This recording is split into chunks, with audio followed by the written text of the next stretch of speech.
defence. Wilco makes a run ahead of it. Bergkamp suddenly changed pace through the centre. It's Bergkamp! That's magnificent!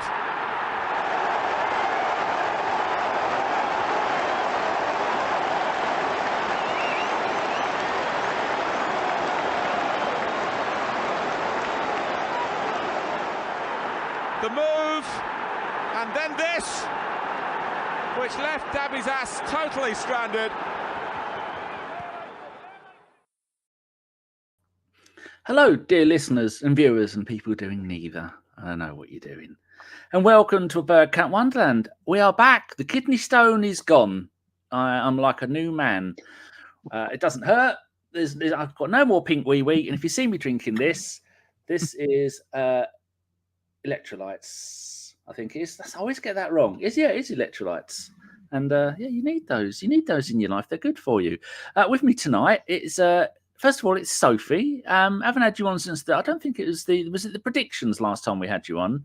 I think so. Yeah, that was August, and I had too to stop long. doing them. Yeah, family members of my family just kept disappearing, and my brother disappeared halfway through it, and I went, I can't really carry on doing it now. So all those other people I had planned doing it for the next 3 days. Sorry about that, but these things happen. I mean, he's a Liverpool fan, so it's his own fault. So how you been? No hat. I didn't even know you had hair.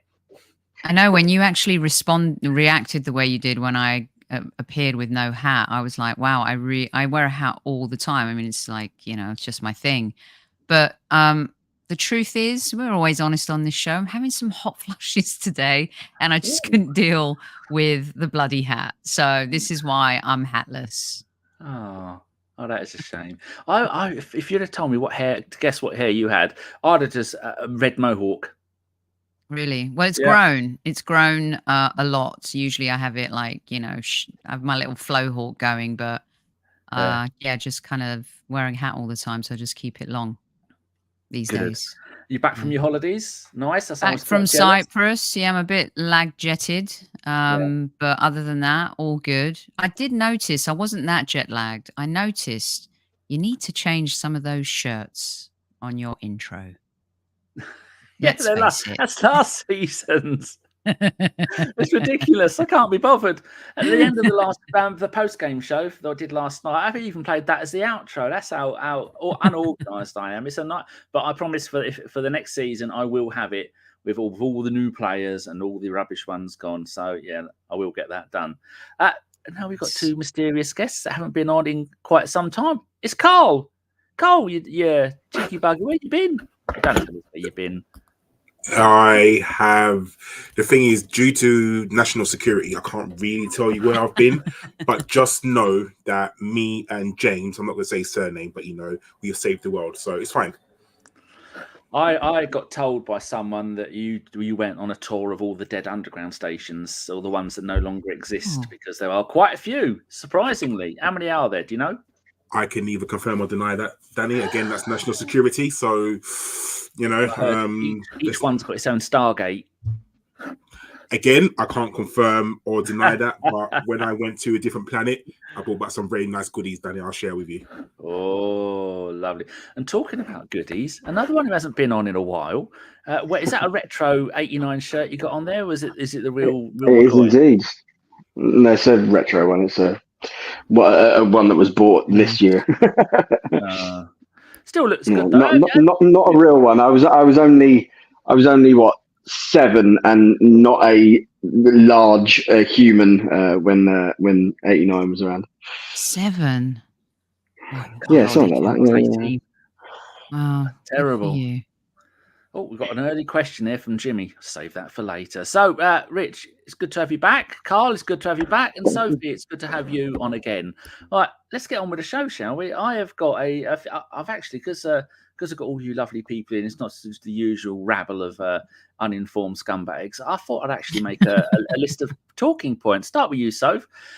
How do you, all of you, I want you all to, don't make me go one to the effect. It goes Sophie, Richard, and then Karl. So how do you feel about Arsenal at the moment? 14 games, 12 wins, 1 draw, 1 loss, scored 45, conceded 6 with 9 clean sheets. Any other season, that's title winning form, isn't it? Yeah. I mean, we're against the juggernaut. an allegedly cheating juggernaut. I don't like to kind of, bring that up, but I just did, especially because of the news today that really this isn't going to get resolved until 2025. So as long as we keep finishing second, we can retro celebrate winning the league. It's just a joke. I mean, the thing is no matter what you do, you still have to win on the pitch, and they've got one of the best managers in the history of football. And, he's brilliant and he's revolutionized the game. And going up against him, you got to give Mikel Arteta props. And Jurgen Klopp, who's been lauded also as one of the best managers ever in the Premier League, to be challenging those two teams at this point, considering when Arteta came, we were literally a dead, broken club that Arteta and Edu had to revive and give the kiss of life to. It's incredible. And Kev always used to say to me, Super Kev, when I was, when we finished 8th and started the season 0-0-0, I was like, come on, you can't, losing to Emery in the Europa League semi-final. I was very much, is this the right guy? Not sure. Maybe we should get rid. But since the end of that Europa League failure and going into the following season where we missed out on the Champions League, you could see once he did get his own players and he was building a team in his image, it was turning. And any Arsenal fan who looks at what's happening now and is an Arteta denier is mental. I mean, put the straitjacket on them, send them into the asylum, because I just don't get that. It's, the process has led to progress. And the next step is success. And we'll kick ourselves because a lot of people say, oh, it's the Aston Villa game. But Aston Villa are a really good team. It's the Fulham games and the West Ham game that I just can't get over and stuck in my throat. We'll rue those losses big time. So mathematically, it's still possible. It's going to be difficult. But in terms of where the club is, I'm loving the journey and I'm not thinking too much about the destination. And it's been a long time since I've felt that way about my club. It's making me giddy. Rich, how do you feel about it all? Because you've not been. I think the last time you were on, we were still in the Champions League, and the league form was going pretty well. Yeah, I kind of very much echo, and I'm on the similar train before with Sophie, and I kind of want to embody that that video of good old Stuart McFarlane. I fucking love my club. It's I'm really enjoying the journey that we're on. Like I said, it's horrible going up against us. It's something that obviously Liverpool have been battling with for the last 5 years or so. That it's just you have to be almost like invincible form to kind of touch this absolute monster squad, this juggernaut that's been created, with 115 charges.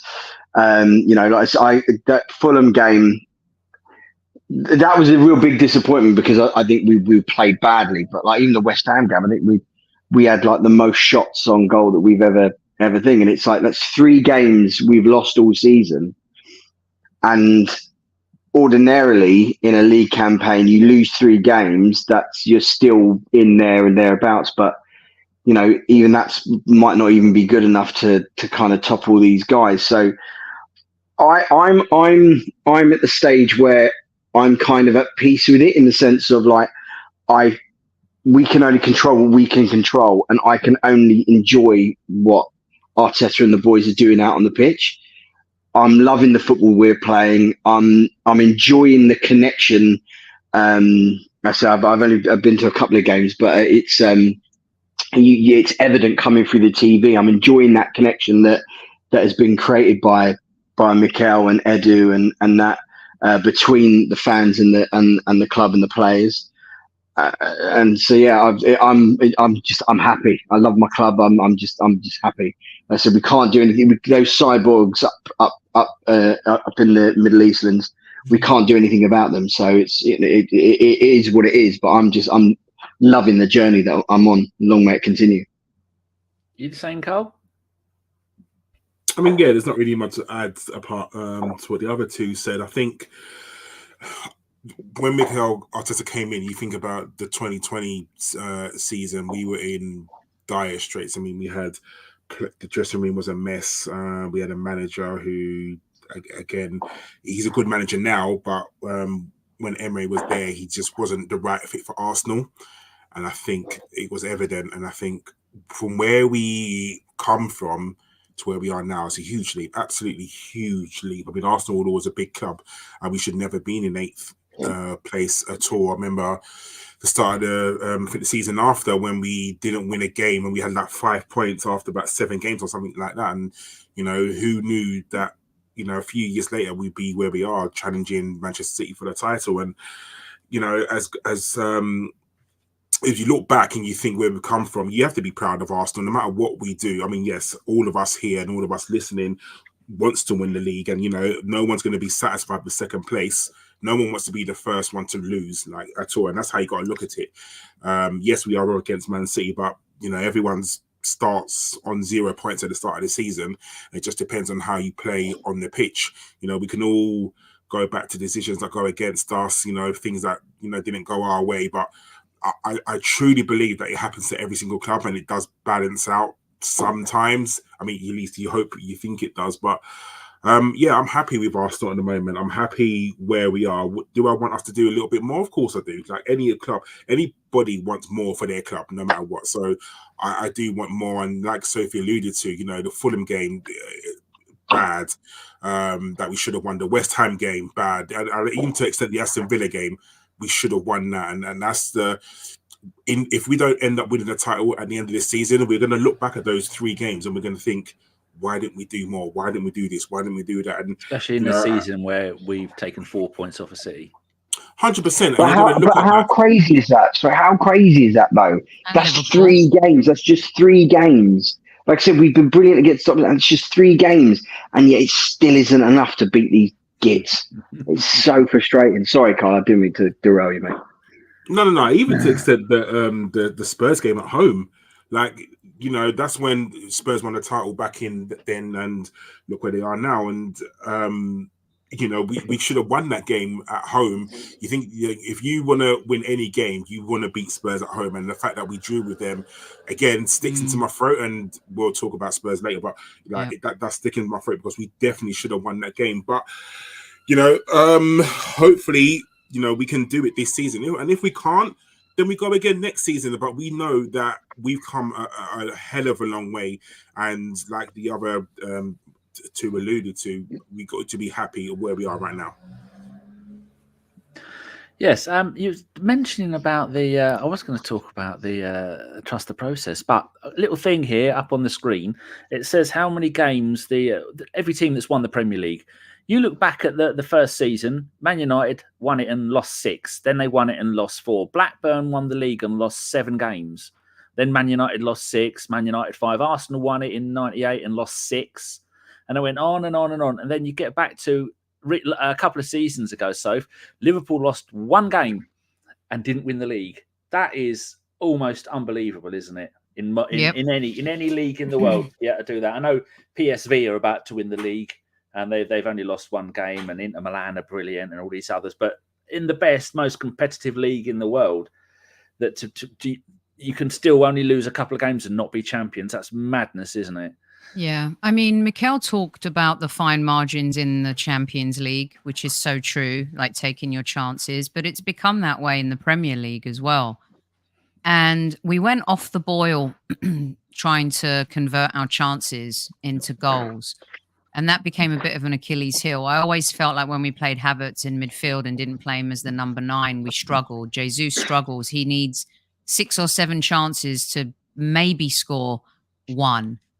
We lost Martinelli this season to injury. He really hasn't been the same, you know. So there've been some offensive forces that just haven't been as effective this season. But when you look at how we didn't lose to Liverpool, we didn't lose to City, we beat and drew Chelsea, you know, we've got Man United to come and Tottenham to come. But when you look at the results against the so-called top 6, it's superior this season than any other season. And it's kind of insane to think that the results in particular against the two teams that are up the top with us,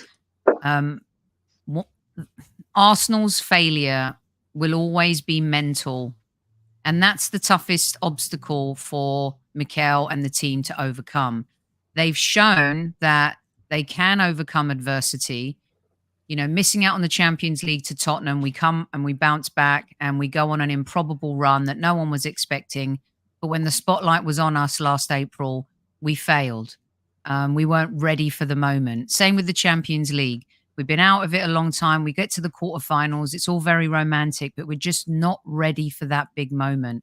And people mistook a poor Bayern Munich Bundesliga team for pedigree and heritage in the Champions League. But we bounced back again, and here we are this season mounting another challenge. And it's the results, similarly last season, the Southampton game, those teams that we drop points to where we have to fix things and be more ruthless. Because I think one of the things that's really going to haunt me is that we were able to get the results against City and Liverpool, but once again, in moments, we failed against the simpler sides. And that is the next frontier, I think, for Mikel and the team to overcome. But, you know, I think that Liverpool, I saw someone write Liverpool got some West Ham results too, and that's true. I think the Jurgen Klopp retirement announcement didn't help them very much. Thought it was very selfish of him, actually. Much like Megan Rapinoe when she announced her retirement from the US women's national team just before the World Cup. Very selfish, very me. And announce it at the end of the season. And I think that for us, it's been monumental. So, yeah, the losses are tough. But again, it's going to be another season we learn from. It took Michael Jordan like 8 years to win a championship in the NBA. It took Jurgen Klopp a while to fix things at Liverpool. You know, Manchester City were just in the doldrums before all of the billions of investment in their club. Chelsea, the same. Manchester United, look what's happened to them after Sir Alex Ferguson has left. It's not easy. Football isn't easy, and the margins get tighter and tighter as the seasons go. I've got this little thing here for my own spreadsheet. For people at home and on the bus and walking the dog, you can see this is only Arteta's games while he's been at Arsenal. That's why some of the grey ones are from his first season. And you can see this is how the teams finished last season. Man City first, us second, Man United second, third, Newcastle fourth, Liverpool fifth. I think that's how it finished, unless I've been pressing buttons. But either way, you can see in previous seasons, I mean, look at our previous records against Man City. 5 games, lost them all. Against Man United, the away games, lost both of them, and then the home ones, we're doing them. And even things like Newcastle and Villa, we're not had much luck against. But the tide is turning. And so, Rich, with the trust the process thing, every time we say trust the process, and some do and some don't. And when we do, the process shows that it works. And then it tails off a little bit. And then we all rally up and go, trust the process. And again, some people don't and some people do. And now we're on the up of the trust the process. So do you see any more ups with the trust the process of it getting better and better for us to be able to beat everybody and be the best team in the league? Because at the moment, we are probably the second best team in the league, not just because we're in second place in the table, but the goals scored, the results against each other. The only team that we've had no luck against is Villa. So is there any more, can he squeeze any more juice out of that trust the process? Oh, absolutely. Like I said, I mean, and the thing is, all you want to do, all I want to do, I want to speak for everybody, is have the team improve and get better and learn from what they're doing. You know, look at last season, or even the season before that, where we finished, and then the next season brought in some players with a bit of pedigree, and Zinchenko and Jesus. Started playing a slightly different way. We improved. Our results got better, and we tailed off with injuries to Saliba and Tomiyasu and stuff like that. We brought in the wrong defender to come and replace them, and we ran out of steam and lost the league. And then this year, pretty much all of our metrics have all improved. The way we're controlling games have improved. The way we're like I said, the amount of clean sheets we're getting, the amount of shots we're facing has decreased, and that. So all those metrics are going in an upward trend. it's like I said, it is just a shame that we're up against who we're up against, but that's all you can really ask for. And unfortunately, like it seems like it was only after the Villa game that Arteta out was trending and that, because social media and Twitter and all that, so he's just a cesspool. And it's you can't have any nuance or any balanced debate in that. Everything's binary. Everything's either you're in or you're out. You hate him or you love him, and there's very little, let's say, understanding and stuff like that. But as long as we're going in the right direction, I mean, even from, and I don't want to say that the big I am and like I told you so kind of thing, but even on my earlier things with on the pod with you, Danny, you could see if you took away any kind of agenda or anything like that, and you saw what Arteta was trying to do and what the green shoots that he was, you could see what he was doing.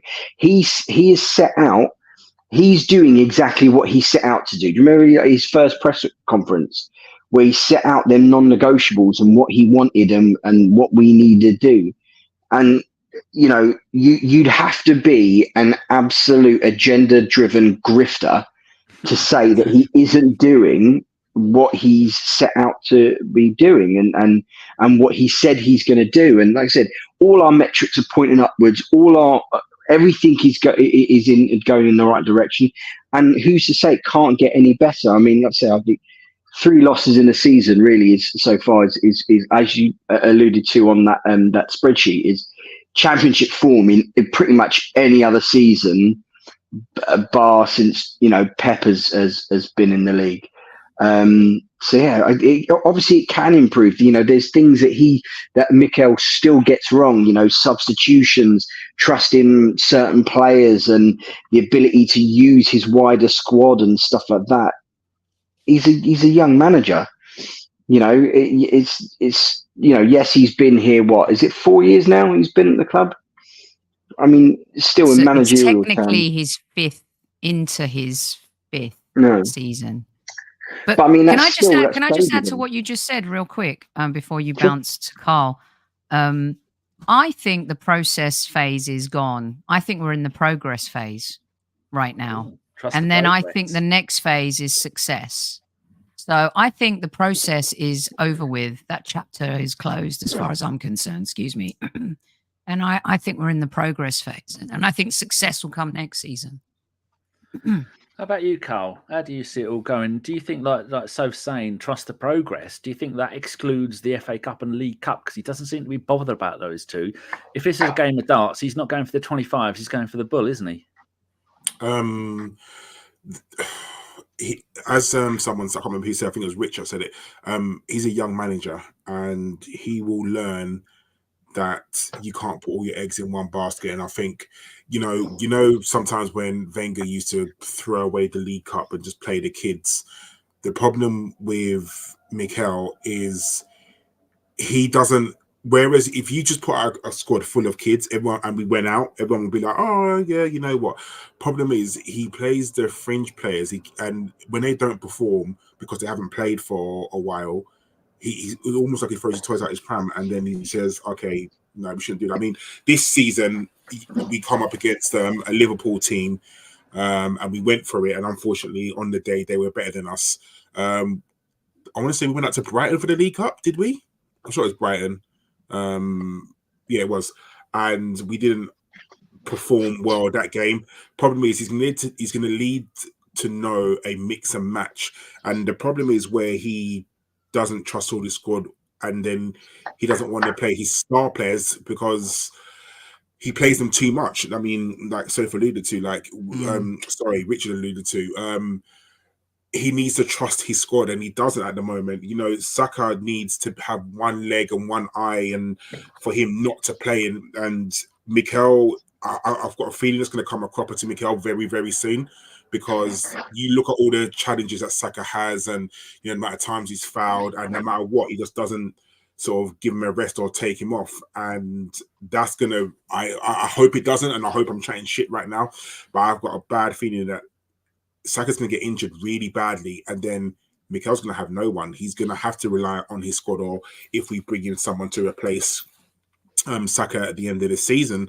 And like Rich said, he's a young manager and he's going to learn. He is going to learn, and unfortunately, he may have to learn the hard way. But I think people forget that Mikel Arteta won a trophy in his first season, and it wasn't a little trophy; it was the FA Cup. And when you come into a squad, and people like to use an agenda to say, "Oh, we spent X amount of money," and hasn't won nothing. And people forget that because he won the FA Cup so early on in his career, it's almost like they just forgotten it. And like Sophie said, we are in a progress phase. And as much as I support Arsenal and I support Mikel Arteta, there is going to become a time where we are going to have to start judging him on things that he's won, because we may just plateau. We've gone up from where we was. We've gone up and we've absolutely done brilliantly, but are we in a danger of just plateauing, of just being second, being third, being second? Like, I'm just happy. I mean, like you said, we're against Man City and they're a juggernaut of a squad. But if Mikel is as good manager as we all hope he is, he's got to find a way to be better than Man City, to be better and try and get that first place. And if we do want better, let me make this clear. I do not want Arteta out. I want him to stay. I want him to be brilliant. I want him to stay forever. Well, while he's winning. But, he needs to find a way of trying to be better than Man City, because we can't just be happy with second place. Like back in the day with Arsene Wenger, we was happy to get a fourth place. Fourth place is a trophy. Now, second place is not a trophy. And as much as, we progress from fourth to second, we can't keep on being happy being second. We have to maybe go for a cup, go for another FA Cup, go for a League Cup, go for the Champions League, go for the league, but be better than Man City. He hasn't proved to be a closer yet. That's the key for him now. Always be closing, as Alec Baldwin said in Glengarry Glen Ross.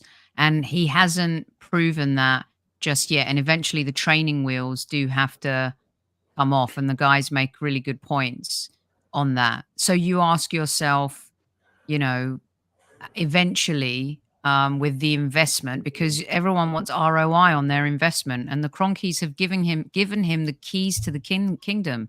Emery never got that support. He never had the executive team in place to have that support.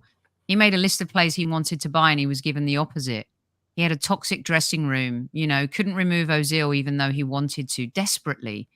And when Arteta has been given all the power, it takes a lot for an owner to sign off on drop kicking your captain to the curb. It takes a lot for people can say what they want about the Cronkies, but they've written off some really bad contracts and we have gotten nothing in return for them. So they really believe in this guy. And I think despite the fact of, whether we win or not, Arteta is here for the long haul. Now, they've been patient. They were patient with their coaches in the US. The Rams coach, he delivered in the end. He got to a Super Bowl, he got to a championship game, but eventually he delivered the big one. He closed. Same thing with the Denver Nuggets and the NBA. Even their lacrosse team won. Eventually they're going to want ROI, but they're going to be patient before that happens. Yeah, that's it's important. You've got to wait. It isn't like some sports where you can turn, unless you're going to chuck all the money at it and break all the rules. You ain't going to do it overnight. So just quickly, Danny. So why do you think that he doesn't close? I mean, last season we had we could say that we lost Saliba, and obviously that's the reason why we was playing our second, third string defense. This season he's got everything. He's the players are returning back from injury at the right time. He's got his defense here. He's got his first choice strikers. He's got everything at the moment. Mikel Arteta has every single tool that he's asked for. So why do you think at the moment then he's still not closing, or we still are not so far behind, but we can't get that next step? It's a great question. And last season, I don't think when we were 8 points ahead, I don't think it's because we lost Saliba. I think it's because we didn't know how to handle losing Saliba. I don't think we've coped mentally or have a proper plan or a bench that can make up for the same quality of having lost Saliba, Tomiyasu, Thomas Partey, and it happened in the season prior. And he's a little bit stubborn and needs to learn from that.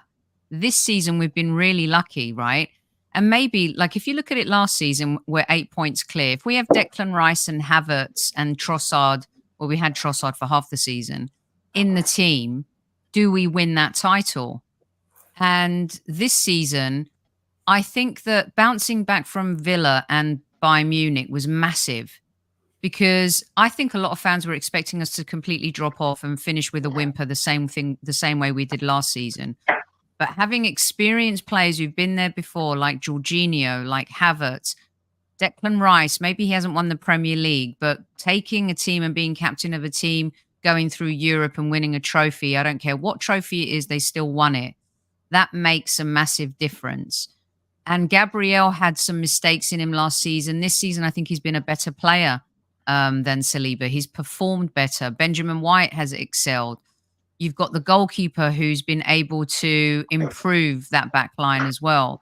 So, Karl, I don't think there's any excuses this year. However, I don't buy into the fact that we would have bottled it if we don't win it this year, because I think we've been more competitive. I think we've been more elevated in how we perform. I think we've been better at handling adversity. I think last year we did bottle it. I hate to use that phrase. We failed. I don't like to use the word bottle, but this season, I think if we don't win it, I don't think it's a failure. I just think that with the games that we've lost and the team that we're up against who've been there before and have that experience, they've just got the edge. And now we need to find what our edge is. And I think that will come. And unfortunately, I'm not sure if we've done enough to make that happen this season. But it's a great question. Just want to move on and touch on something very quickly. Liverpool announced their new manager. Liverpool agree a deal with Feyenoord to make Arne Slot's Reds new manager, as Dutch side accept compensation package for Boss to replace Jurgen Klopp. He's 45, not much of a player in his time.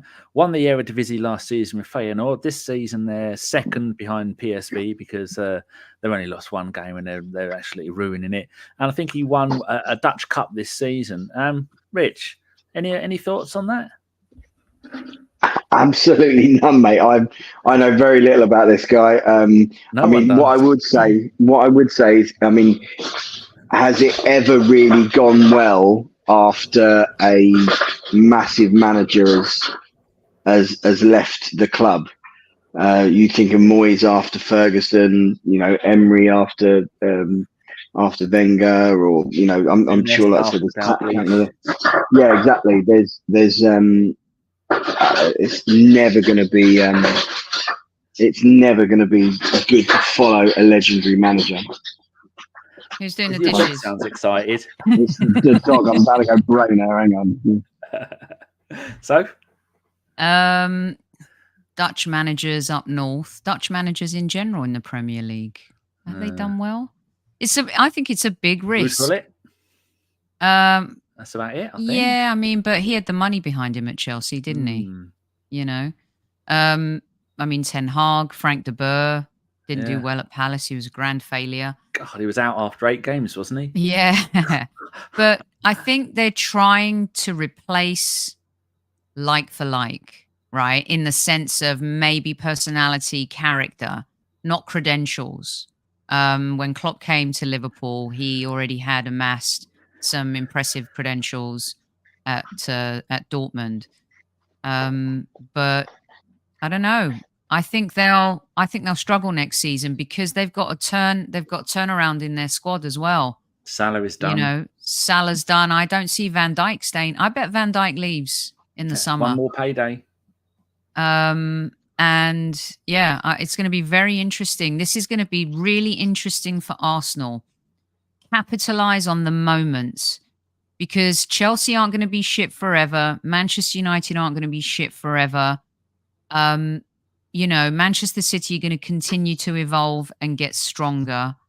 And Liverpool, I think, are going to go through another turnaround phase. And we need to capitalize on these moments, which is why it's so frustrating that we didn't win the title last season, which is why it's frustrating that we've put ourselves in a bit of a hole again this season, having to rely on other people to get results for us.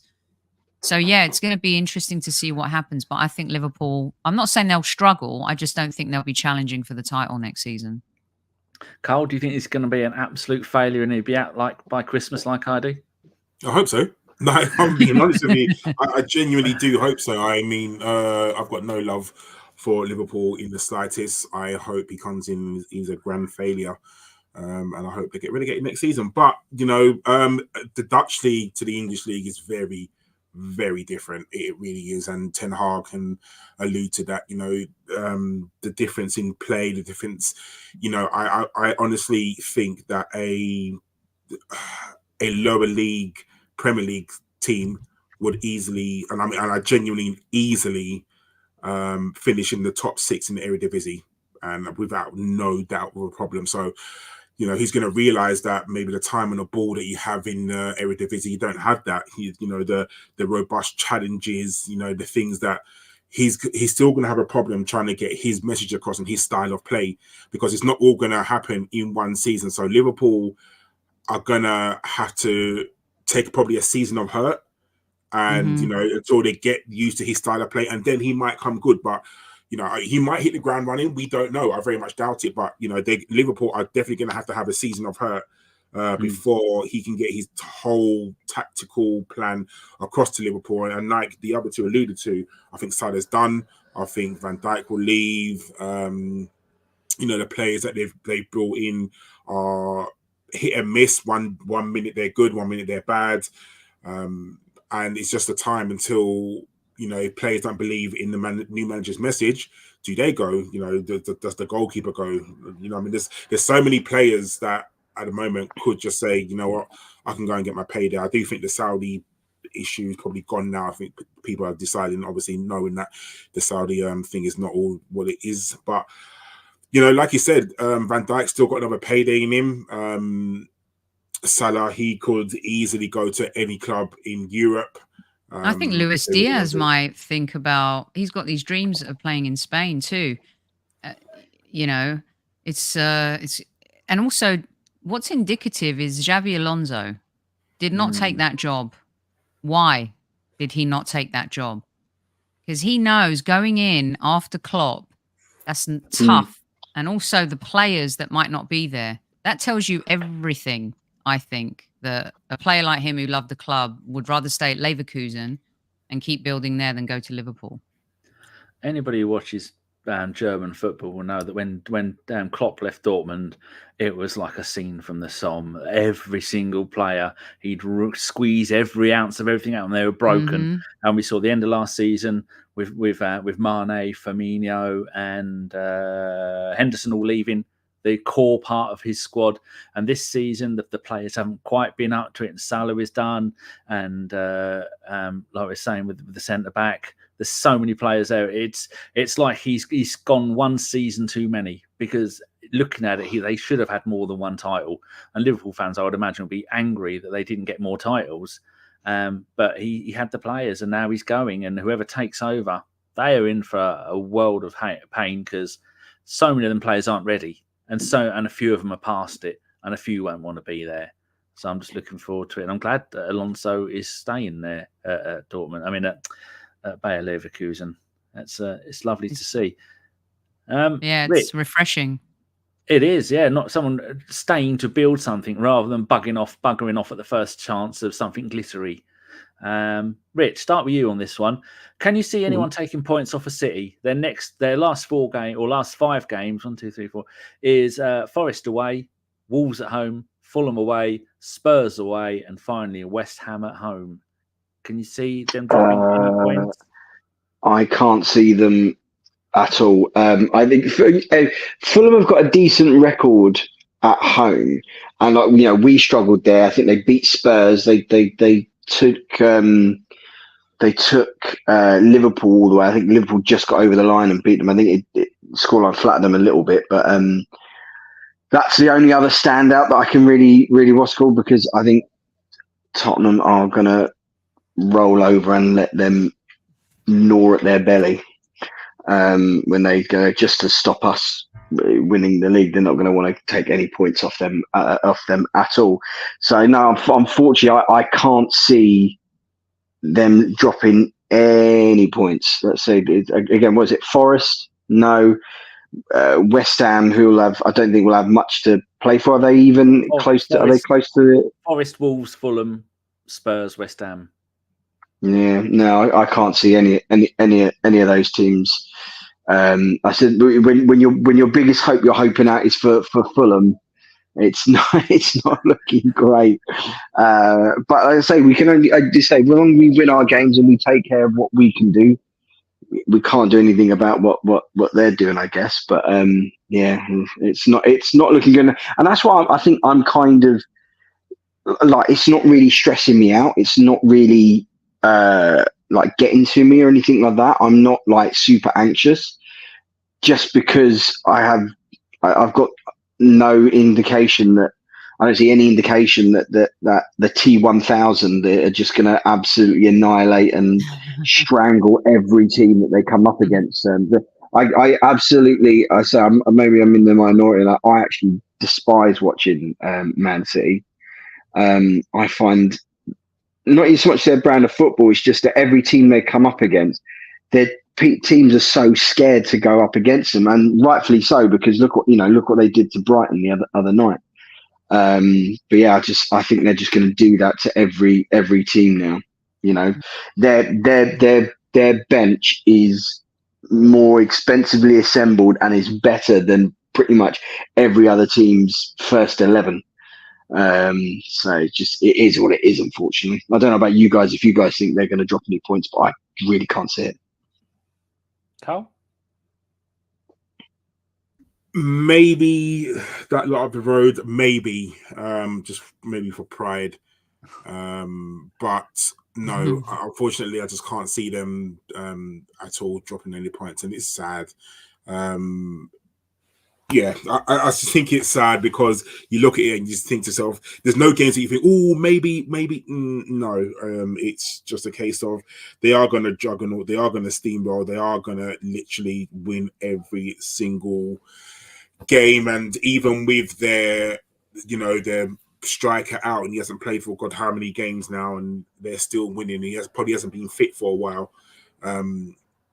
It's fine. They've got World Cup winner Julian Alvarez up front as well. Like, that's the thing about Man City, and that's the thing that maybe we need to build.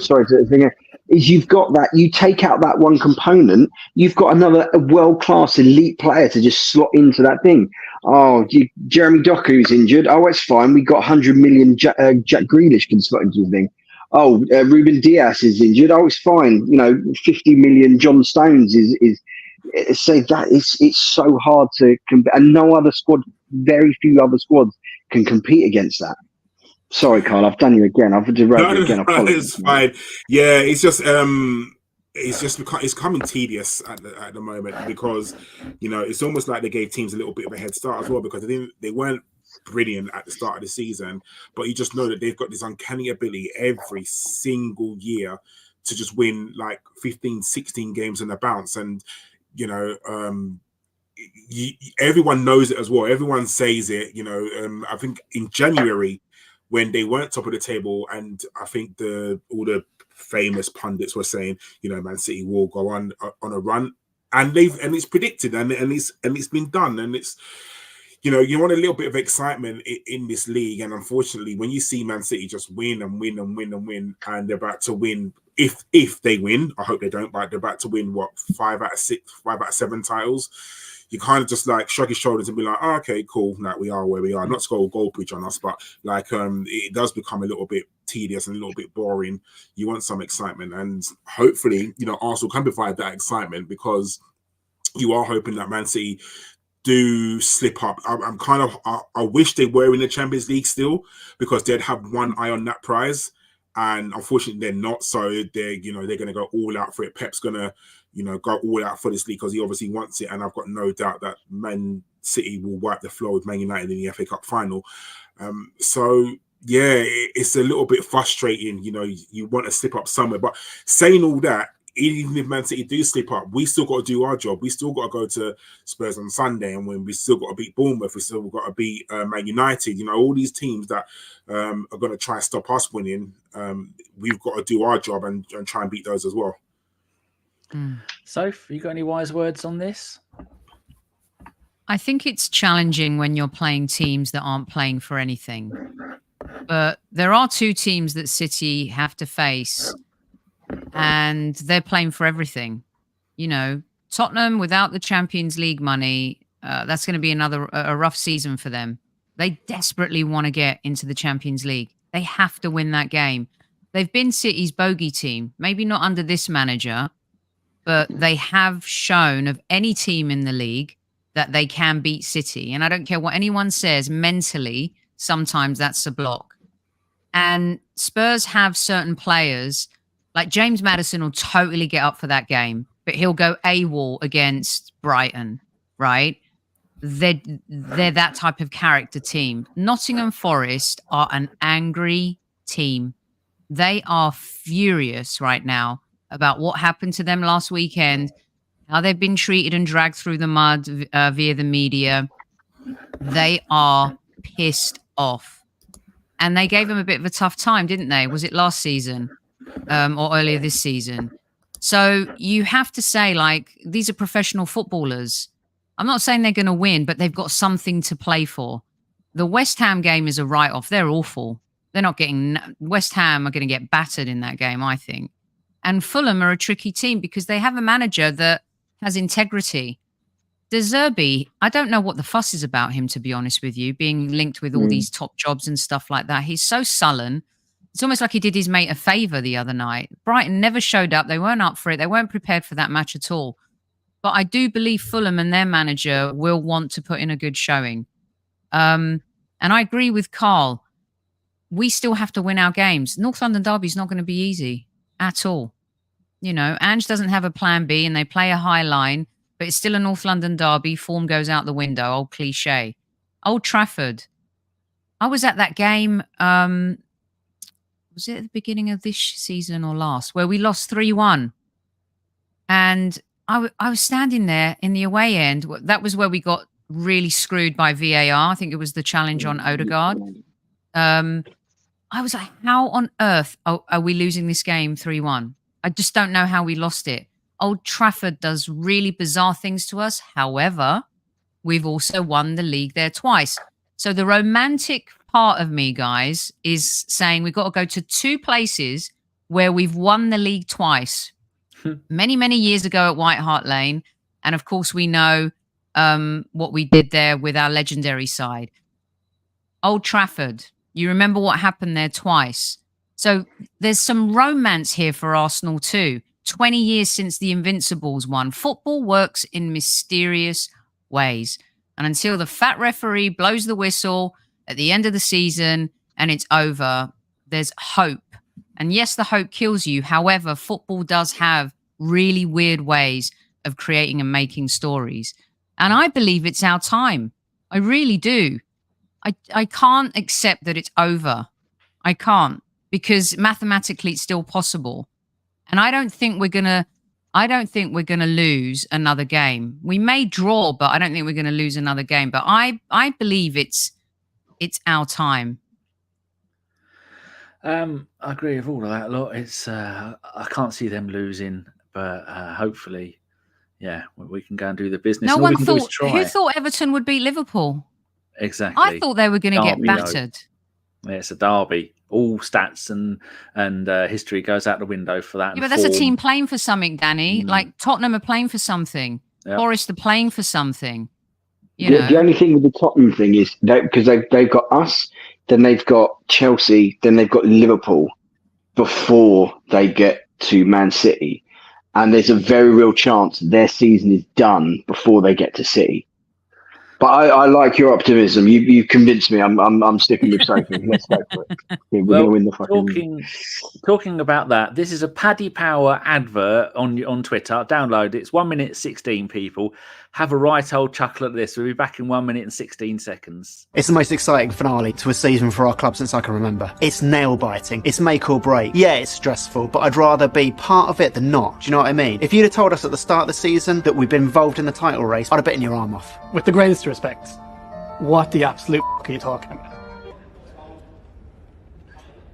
Look at the fixtures. We play Liverpool, we play Arsenal and Man City. None of these teams can win the league without beating us. We are literally the kingmakers. The power that Tottenham Hotspur Football Club possesses to shape this season's destiny is incredible. Who said we're not a big club? Sorry, why have you booked a meeting for this? I'm ridiculously busy. 28th of April, we could destroy Arsenal's season. But you won't, will you? No. Should we lose to Liverpool to teach those gooners a lesson? Or maybe we hand City the title by being spanked 4-0 at home? The opportunities are endless. What a time to be alive. 3 cup finals. Wouldn't have it any other way. But that's 3 cup finals with no chance of a trophy at the end of it, though. Well, that's Spurs in a nutshell, to be fair. Oh, Burnley at home on the 11th. Could win that. Or draw. Draw's good. Paddy Power. That's so good. Done it again. Oh my Bravo. God, their marketing team is so brilliant. I And love wanna know, that. when they get the Arsenal fans, Spurs fans, those people, is he a Spurs fan doing that? They wouldn't. Oh, would that's a they? good You couldn't be question. a Spurs fan and do that, no matter how much they pay you. But that sums it up, though. Spurs are the kingmakers. I love it. 3 cup finals, wouldn't have it any other way. Have you got to go, Soph? Because it's almost 10 o'clock. Yeah, I've got 5 or 10 more minutes. Oh, that's good. I We'll do another put question my then. call off, yeah. Ah, lovely. Right. Sticking with you, Soph, where are we up to now? Next summer is going to be huge with the transfer window. I know I'm looking a bit ahead. We've only got 4 games left of the season. Arteta's tactics have outgrown many players like Zinchenko, Nelson, Smith-Rowe, Ramsdale, plus players like Cedric and El Neni are leaving. Can you see the Cronkies giving him another 200 million to keep building this project? Because those players, like I said, Zinny, Nelson, ESR, Rami, they've got no future at the club, have they? And knowing Arsenal, we're not going to get big money for any of them, because I think, like, someone's asked a question. I've got it saved here, so incorporate this question into it. Where is it? Here we go, from Phil Macker. With so many aspects of our club supremely improved, why are we still so bad at selling? And we've got a lot of players to get rid of in the summer, haven't we? That are worth money. I think we got players though with market value now. You know, when you're playing for a broken team and players are performing the way they are, you know, it's window shopping. It's not actually shopping. And we also had to get rid of some really bad contracts. And we're going to have to sell players to be compliant financially as well. I can see the Cronkies investing 100%, but they will want to recoup some of those losses in this transfer window. Look, you've got Ramsdale, who I think is a minimum 40 million player. You've got Eddie Nketiah. And also some of these players' wages are kind of crazy too. And I know bigger players coming in will change that. But it's funny you mentioned, like, we've outgrown Zinchenko. This is what's going to happen, right? We're going to lose players that we like. And I think Zinchenko's become a bit of a scapegoat, and I don't like that. He came into the club at a time where he gave us a lift and he was part of that culture shift. And I think he was magnificent. Tierney, the same thing. I loved Tierney. He came in at a time and he was one of the players that made us fall in love with our club again. Wanted to get, you know, kids wanted his name on the back of their shirts. But the value of Tierney, not great because he's injury prone. But don't tell me that Zinchenko, there's not a team out there that will pay good money for Zinchenko, good money for Ramsdale, good money for Eddie Nketiah, Reece Nelson. Forget the Cedrics and the El Nenis and the Marquinhoses of the world. But we have some players. Thomas Partey, if he does want to go to Saudi Arabia, there's money to be made in this window. So I can definitely see us reinvesting the money we recoup, and maybe the Cronkies digging into their pockets if that financial strategy and we're in compliance allows us to. But as we go and as we build and as we get better, not just this season, next season, we might start losing players we like, especially if we don't win trophies. I think that's the thing that we need to be careful of too. But I can see us having a fire sale this summer, but one that yields rewards financially. Yeah, that's a good point, Karl. Sophie added a couple of players there to the list that I forgot. A big thing at the moment is clubs having to sell their homegrown players because they need to make money. Now we've got Nelson, ESR, like Sophie said, we've got Nketiah, and I think there might be one or two others that like there's maybe Patino might be another one that might want to go because I don't think he wants a third season out on loan. Plus, you're going to get the money from Zinchenko and Tierney that I forgot. And Ramsdale has the ability to be the England #1 for many years coming, but he's got no future at the club, and that makes me very sad. Can you see as the problem is, Karl, as we all know, if you want to buy something, you're in a hurry to go and buy this thing. And if you've got to sell something to go and buy that thing, and you're worried that thing might go, you're not going to wait to the last minute like Forest do to get a maximum amount of money for your player, which is why they got the FFP problem and the points deduction. So you're going to go, I've got this player worth 40 million. This player here is 80 million, and I need another 30 to get him. Are we going to see players going for less than their worth because we're in a hurry to get rid of them, and that can cause problems financially for us, couldn't it? Because every pound counts with FFP at the moment, with them being so strict about it. No, we're not going to get the value of our players because we're bad at selling. When we are not good at selling players, apart from Willock and Martinez at the time. I mean, he was on the up. So apart from Willock, Martinez, and Iwobi, who have we sold? Like, that's been absolutely brilliant. No one. Like, we don't get market value for our players. And you think if you want to sell a player, let's just take Emile Smith-Rowe. He hasn't got a future at the club, so you put Emile Smith-Rowe. Emile Smith-Rowe, when he's at his height, he was probably worth maybe 30 million. No one's going to pay 30 million for Emile Smith-Rowe now because he doesn't play games. So when you go to Arsenal and you say, okay, I'm going to offer you 15 for him, and they say no, he's worth this much, and they say, well, no, he's not, because you don't play him. So if you don't value him as a player, why are we going to pay top dollar for him? I mean, like Sophie said, Ramsdale is probably worth about 40 million. Unfortunately, no one's going to pay 40 million for Ramsdale because they're going to look at Arsenal and say, well, we know you want to get rid of him because you're not playing him. We know he's not happy because we know he wants to leave. We're not going to pay 40 million for him. We're going to test the waters. We're going to, maybe offer 25, maybe 30. And it's not within Arsenal's interest to keep him. They want to get rid of him. So, and he's going to obviously go to knock on Eddie's door and Arteta's door and say, well, X club has bidded for me and you rejected the bid. You don't want me here. You don't want to keep me here. So why are you keeping me here? And they're going to say, well, we want to get market value for you. They're not going to keep an unhappy player. They're just not going to do it because it's going to upset the dressing room. So this is why sometimes when you air your dirty laundry out, it's not really good. And the likes of ESR, when everyone can see that he's not wanted at the club, the likes of Ramsdale, when everyone can see, I think Nelson will probably get kept. Those sort of players, unfortunately, whereas they may be worth top dollar, no one's going to pay top dollar for them because they know that Arsenal need to sell. Arsenal are not very good at selling, and they know that Arsenal don't want these players. So I just don't know. Unfortunately, I just can't see. And also with FFP, every club's watching their belt. Who's going to pay £40 million for a goalkeeper at this precise moment? Maybe Chelsea, because you think of all the clubs that have got that sort of money. Newcastle, probably not, because they've got two good goalkeepers. He's not going to go United. He's not going to go Liverpool. He might go Chelsea. He's not going to go Spurs. There's no one else in the Premier League that can afford that sort of money.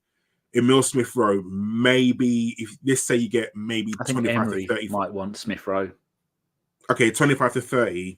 Let's say maybe if they get into the Champions League, then Villa may be looking in a different sort of market. But if they don't get Champions League, who's going to go and get Emile Smith-Rowe? Who can 25 million for someone who came out of Hale End is good business. That is great business. The same with Reece Nelson. Like if he fetches 15, and also they're English players, the market is more valuable when you sell an English asset. And I think it's going to be a little bit. I think it's going to be a little bit different this season because maybe they're bargaining chips too. Sell to a team where maybe we want a player that from that opposing team. You just have to be smarter about it. And I think we've learned a lot of lessons. I want to kind of be open-minded about maybe giving them a little bit more credit because the assets are superior this season. Someone was saying to me, Eddie Nketiah is clueless. Eddie Nketiah scored Premier League goals. You know, Leicester, Jamie Vardy's aging. Leicester City, I could see Leicester City coming in and wanting a Reece Nelson or an Eddie. I could see whoever comes up, Leeds United. I can see them going for players like that. And they'll spend money. They'll have some money coming up into the Premier League to spend. And Eddie, again, hey, lender, if you get 20 million, 15 million for him, that's good business. I think the problem is that when we sell these players, we need to replace them. And it's a case of who we're replacing them with and how much we're going to need to spend to replace them. Now, I'm not saying keep players for sentiment, but if you sell Eddie Nketiah, who are you going to replace him with? Who comes in and does the job that Eddie Nketiah does? Will Waneri get promoted, Karl, next season? Who's coming up? You know, who's the next? I'm not saying who's the next Saka, but someone will emerge from that under-21 team. Maybe a couple players. I'm not saying they'll be world beaters, but I don't think it's as... We found like Martinelli cost X amount. You got to be smart, right? I think we just need to be smarter with how we buy. We're not going to be spending 100 million like we did on Declan Rice. It's just not going to happen. Oh, no, we're not going to spend that sort of money this season. No way. How about you, Rich? Have you got any thoughts on it? I'm kind of in between both of them, to be honest with you. I think we have been notoriously bad at selling because our assets have not been good and we've been so poor for so long. I think there is talent in our squad that ordinarily I think that you would be able to sell. I think the pressures of FFP. I mean, you look at the fact that January window, how low key that was. I think is a kind of clue or kind of indicator of that. I don't think it's going to be as much money banding about as possible. I think also the fact that again we have been notoriously bad at selling, and not only just bad at selling, but ripping up contracts and kind of, you know, if players and agents don't get what they want, we'll just stay and then you'll have to pay us off. And unfortunately, we've had to do that too many times, which is, I think, is kind of set a bad precedent. I think, you know, I'm not 100% sure, but I think that's essentially what happened. That was what happened with Pepe, you know, and that's why, you know, Cedric didn't get sold. I think for that very similar reason. Like I say, he was, well, why should I go? I've still got this contract. Either pay me or I'll stay to the end of my contract where I can get, you know, go on a free or get remunerated how I want to be. But I think there is sales in that thing. I don't think it's going to be one massive sale, for instance, or, you know, anything big. I can't see anything over 25 to 30 million, really. But, you know, if we've got loads of little incremental runs, like you said, like ESRs, as much as it would pain me to lose him, like he was one of those guys where he came in at Boxing Day and he made you fall back in love with the club. He helped forge that connection between the fans and the team. But he's not playing. Arteta doesn't seem to trust him. You know, you might as well cash in on him. And if he's, like I say, he's an academy product, then you've again, it's almost what they call pure profit. It's like what Man City did with Cole Palmer and what Chelsea are looking to do with, I would imagine, with Conor Gallagher as well. Rich, before you carry on, Sophie's got to go. Mm-hmm. People, okay. Sorry, Sophie. Sophie from the Highbury Squad. There's the link in YouTube. Go and subscribe. You won't be disappointed. Have you got anything wonderful to tantalise the viewers with coming up soon, Soph? We'll be back for Monday Madness. And we just did a couple of great shows. Payback for Jason Cundy for being awful to Arsenal over the years. That was nice. Go check it out. You'll enjoy the introduction, kids. I'm surprised he turned up. He turned up the next day. I mean, he was wearing his Chelsea shirt, but it was glorious. Yeah. And did a show yesterday with lead judges Harry Symeou and Tom Canton that you'll really enjoy. And I know, even though it was last Monday, Henry Winter was on, and I'd love for people to listen to what he had to say about Mikel Arteta and where we're going as a club. I think people will really enjoy that. So I haven't listened to that one yet. Have you snapped him up now that he's on a free? Yeah, I've got him in the. He's mine for next season. No, he'll come on whenever. So it's lovely to have Henry be a supporter of the channel. It's wonderful. He is a lovely bloke. And you also did one with FK, ex of this parish, who was also his usual chocolate voiced special self. That was lovely. Yeah, slowly becoming one of the top 3 velvet voices of Arsenal podcasting. And he was on the show with Henry, actually, which was lovely too. And we had ex-Luton Town manager Paul Buckle on as well. So some good content the last 3 or 4 shows. Go check it out. And sorting out Monday's show, another great guest coming up. So, yeah. And thank you. The chat's been wonderful. Everyone's been very kind. And Richard and Karl, very nice to chat with you guys too. Some great perspectives. It's just lovely being in the company of sensible Arsenal fans. And it is getting more and more often now, isn't it? It's strange. Yes, it is. And of course to you, Danny.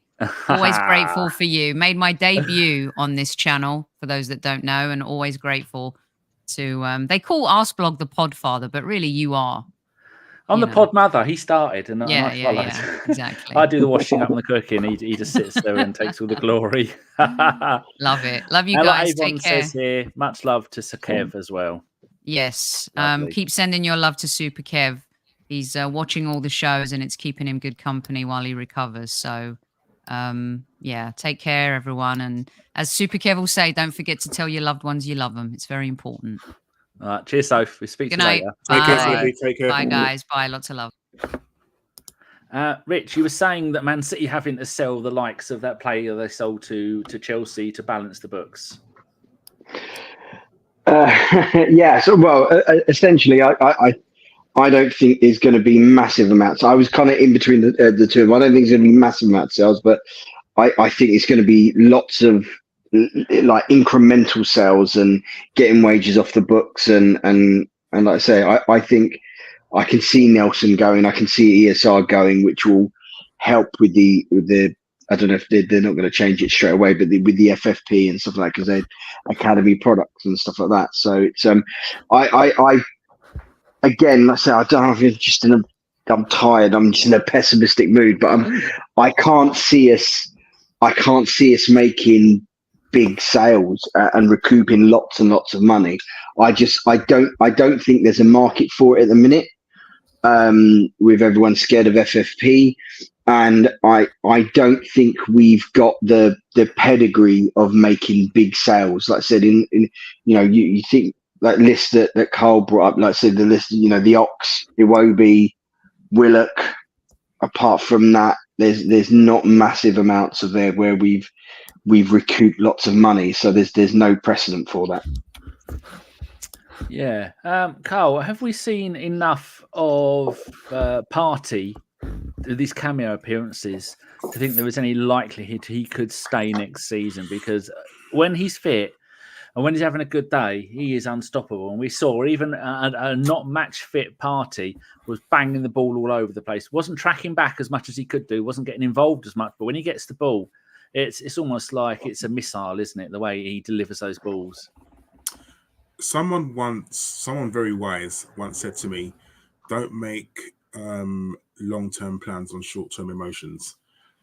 Just because he come in and he's played one game against Chelsea, who are a very shit side, and he's looked good, and against Wolves, who are not a very good side, don't start lauding him now, because I just don't. I think we Arsenal fans have too much sentiment in them. And Danny, you and I, and in our group, we've spoken about Partey at length. for many various reasons. And I don't think he should be in the squad. I don't think, you know, if we're going to be a serious team, we need to look past him. We can't just hold people there. He can't stay fit. He cannot stay fit at all. And he comes in, he plays well, and then he'll have a thigh injury that will keep him out for how many odd games. I think it was Femi who brought up something that he's actually missed more games than he's played in his Arsenal career. And I think that was a stat and a half. And, you know, I really don't want to keep him, you know, sell him to whoever, to a Saudi club, to whatever club. And I think if we get anything over 15 million for him, then I think we've done well. If he's 31, I believe. 31, something along them lines. So I did have to pay up with all the players. Let's change every year. It's hard to keep track of. Yeah, let's not keep him just because he's come in and played a game. 31 in June. There you go. So 31 next season. So let's not keep him just because he's played a few good games against some poor sides. You know, we need consistency. If he plays every single game from now to the end of this season and he stays fit and he plays 90 minutes, then, you know, maybe he can reconsider. But at the moment, right now, if someone came in for anything over 15 million, I'm selling him, because I don't want to keep him just because he's played a few games against some poor teams.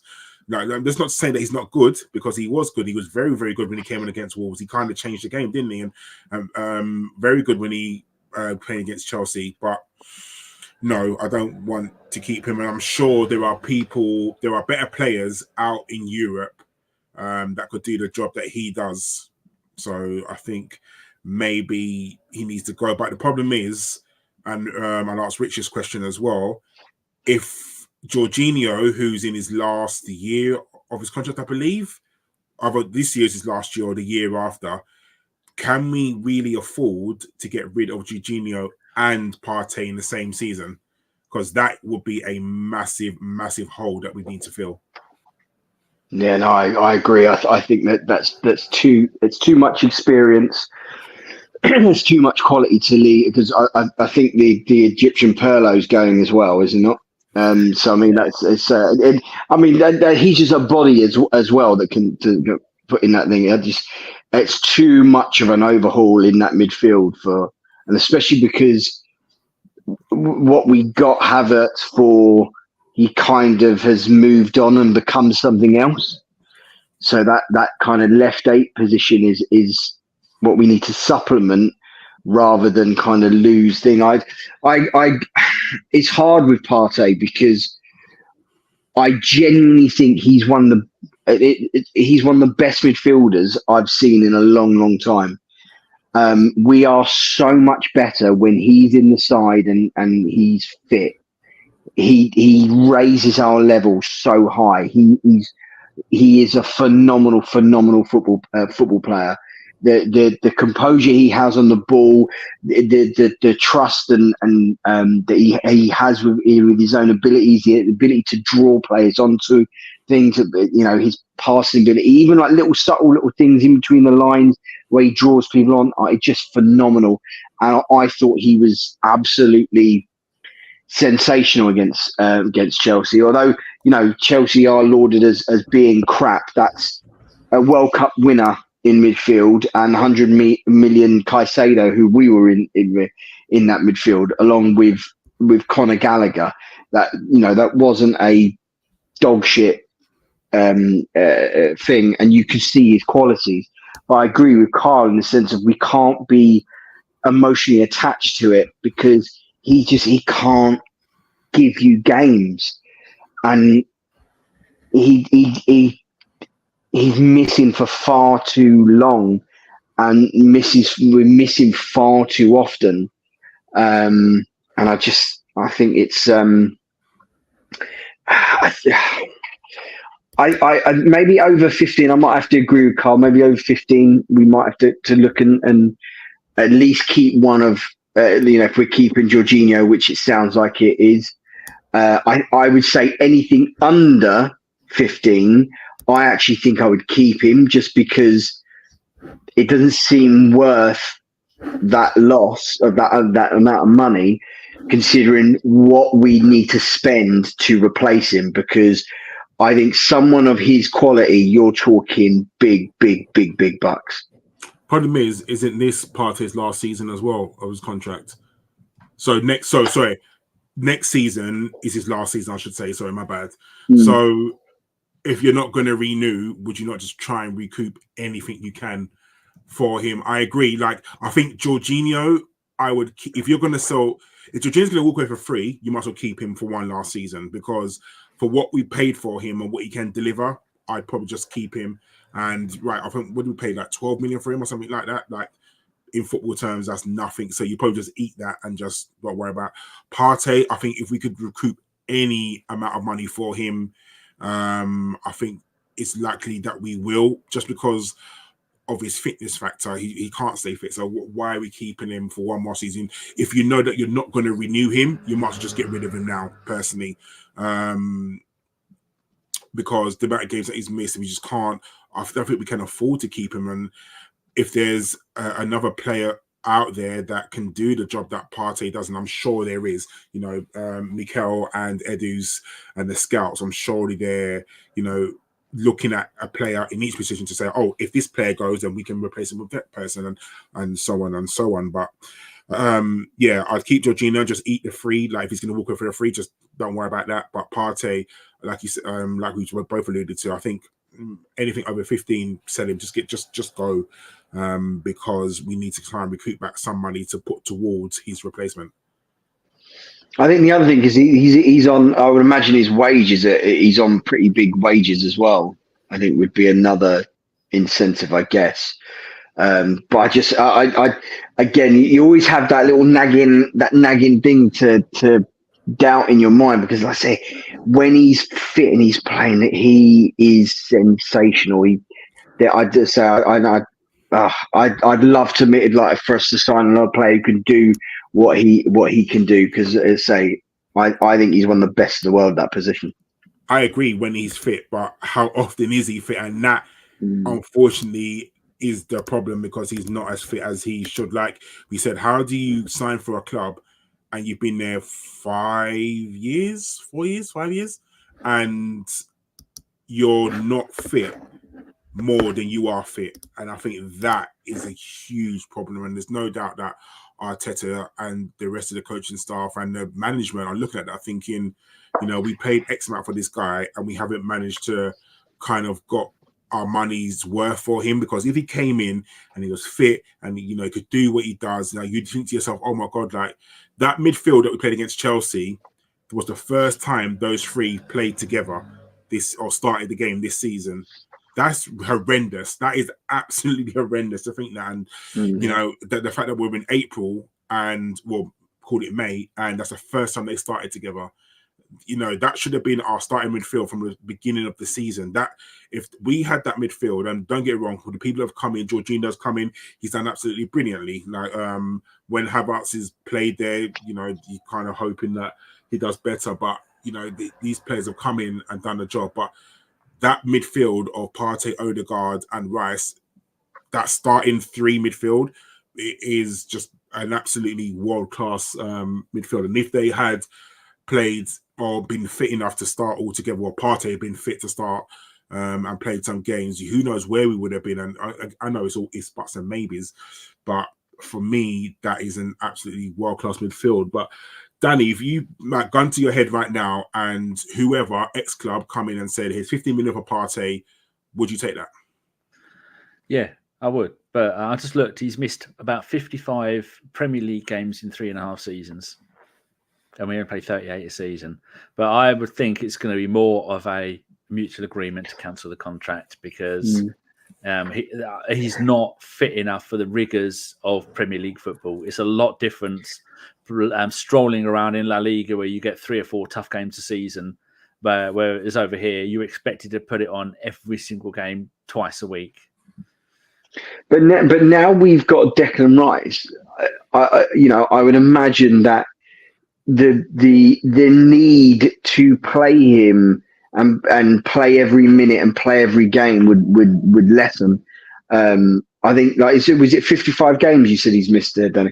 And I would imagine that the bulk of that has been this season. Yeah. The other times in other seasons where I don't think he's actually, excuse me, I don't think he's actually missed that many games in other seasons.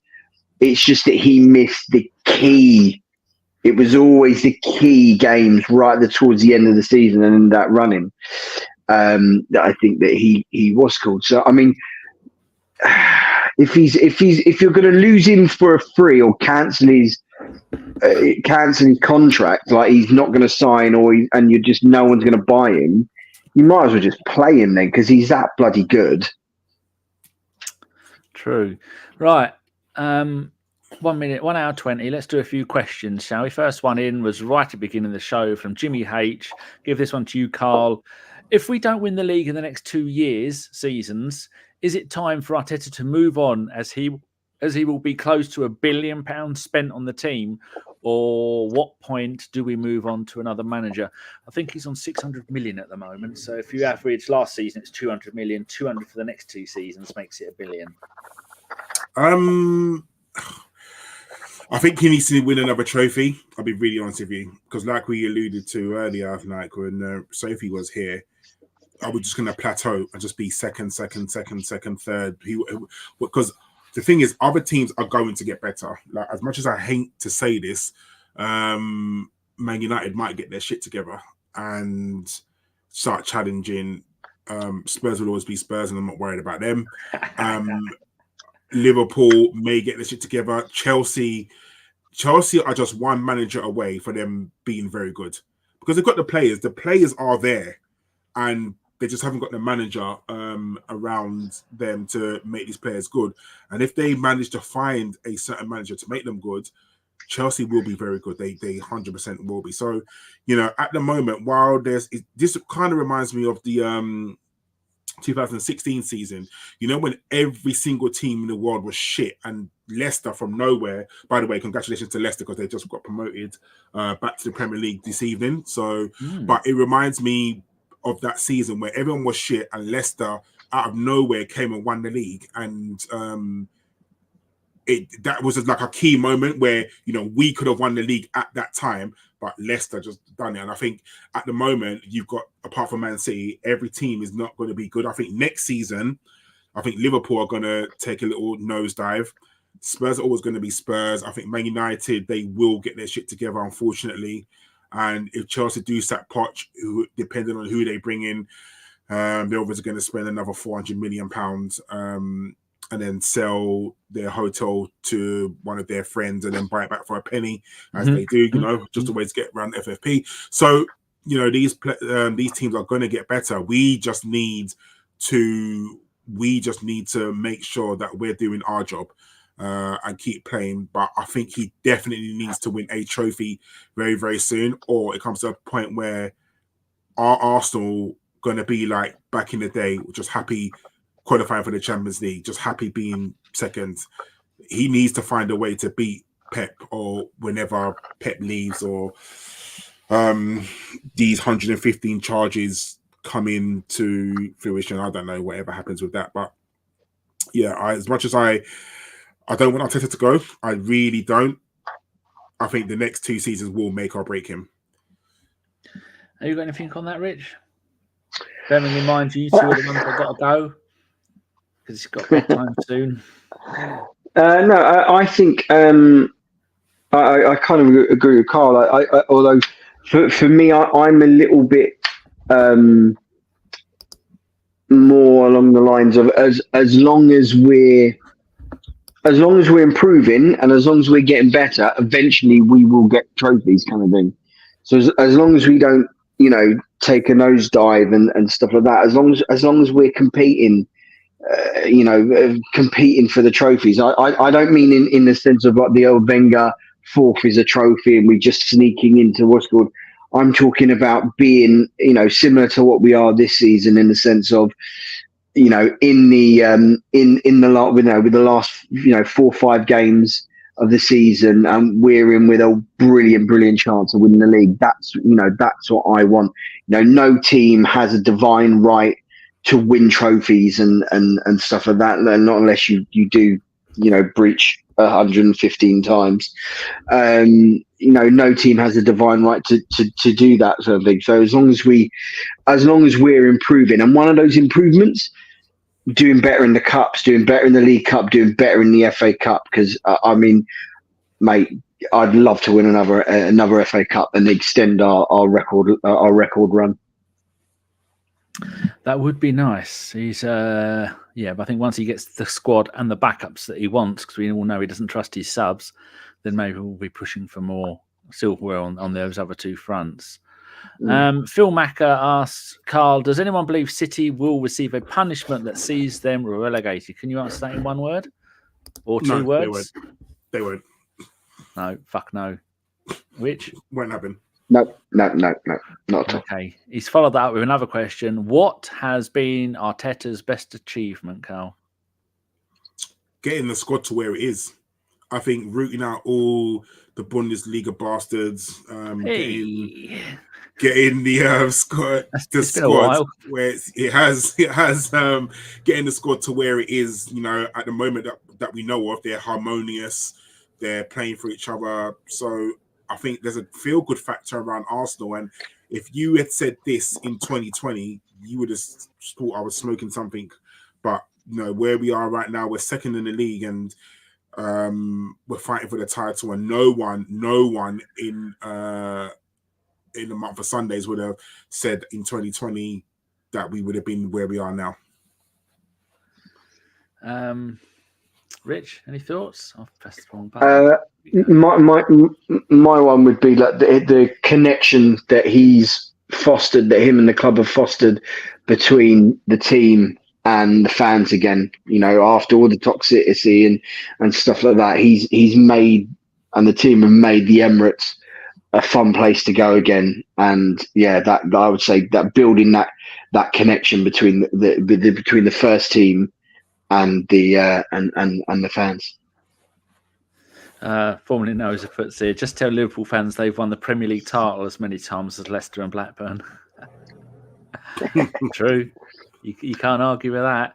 Right, so that's that guy. My personal favourite for Mikel is playing the beautiful game again, because he did it last season, this season, and it is wonderful to see. Final question from formerly knows Karl, starting lineup for the Derby game on Sunday. Would you just stick with the starting lineup we had for the last game? Yeah, it's the same against Chelsea, exactly the same. Yeah. Maybe swap Trossard for Martinelli. I think he needs a little bit of run out because Martinelli's not been the best. But if you can have someone like Martinelli who's just going to keep running and push them back, then that's good. But you have to look at the counter attack, because Spurs are going to play a high line and they are going to create chances. And if you are going to play Martinelli, you have to tell him that he has to run back no matter what. So, I am hopeful that we're going to beat them. We have to beat Spurs, right? We have to. Surely, fuck Spurs, firstly and foremost. Fuck them. And we have to kind of guide. We haven't spoken much about them because I know it's a review podcast, but we have to go and beat them, right? And if we do, Rich, if we beat Spurs, do you think that will give us the impetus to go on and actually win this league? Because we can't control what other people do. I'm not interested in Man City. I'm genuinely not interested in them because we can't control what they do. But if we go on and we beat Spurs, that would give us the biggest ego boost ever, to think that we can almost a trophy. Yeah, don't matter that one. But we can go anywhere and play these and beat the teams. We slipped up sometimes, but we go and beat Spurs, and I think our next hardest game is a Man United away. If we can beat Spurs, and surely you look at that and think to yourself, this is our not that we've got this in the bag, but this puts pressure on Man City to think, oh shit, they're actually not giving up. They're not just laying down. They actually keep coming for this. So do you think that is going to be good for us if we beat them? Obviously it will be, but it's going to be phenomenal. It's going to be a dent in them to not get in the Champions League and make them miserable and beat them in their new toilet bowl. and it will. Let's say, regardless of if we're 7th in the league or 8th in the league or first, mate, we want to beat them. We want to make them suffer. We want to make sure that we win the derby. I think, as you said, Karl, it doesn't look like Man City are going to drop points, and I don't think they will. But as we said earlier, who thought that Liverpool were going to get beaten by Everton? So we have to make sure that we win and we do our job, and we go out there and we put a marker down and make them have to win all their games. Let's say, so we can't afford any slip ups, and it's going to be tough in the sense that it's going to be a real tough game. We've played 4 games, and they've had like 19 days to do nothing but focus on this game. This is their cup final. Like I said, if they lose this, they're going to be giving up way too much space and points to Aston Villa. So this game is going to be, as much as it pains me to say, it's going to be a tough old game. Just because, like I said, so much is at stake. They're gonna absolutely want to stop us winning the league, and they want to be the ones that say, we stopped you from winning, we ruined your season. Like I said, they've had 2.5 weeks or whatever it was, just focused on this game, getting their players back ready who they needed to get back ready, doing the analysis on our 4 games that we played in that time. So, but I think if we do what we can, if we play how we can play, we'll be able to beat them, and then we throw down that gauntlet to Man City.